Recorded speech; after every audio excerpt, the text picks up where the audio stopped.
1 ராஜாக்கள் 18:37-38. கர்த்தாவை என்னை கேட்டருளும். கர்த்தர் யார் ஜெபம்? என் ஜெபம். எலியாவின் ஜெபத்தை ஏற்றுக்கொண்டார்.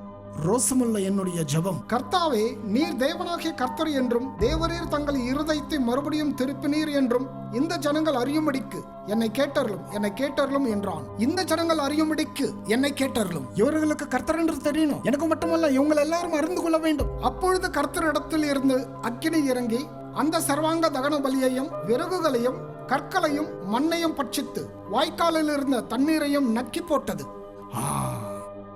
தேசத்தை முழுவதும் கர்த்தர் பக்கமாய் திருப்பினார் கர்த்தருடைய மகன் எலியா. Look at that, his prayer. God is making for his passionate people's prayer. Turning point for Israel. One man. இவர் வாழ்க்கையை மாற்றிக்கொண்டான்.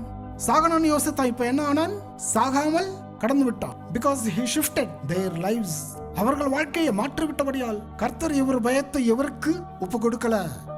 இவன் பயத்தை சரித்திரத்தில் நிற்கும் வெற்றியாய் மாற்றினான். மரணத்தையே வென்று ஜீவனோடு கடந்து செல்கிற எலியாவை மாற்றினார். Turning point. Death became eternal life. இதான் நேரம். இந்த நேரத்தை வீணாக்காதீங்க. பூமியில் கொடுத்த கொஞ்ச காலத்தில் இந்த தேவனோடு அநேகமான டர்னிங் பாயிண்ட்ஸ். எத்தனை பேருக்கு இப்படிப்பட்ட அநேக மாற்றங்கள் உன் குடும்பத்தில் உனக்கு வர வேண்டும் என்று எதிர்பார்க்கிற. Look at their sacrifices.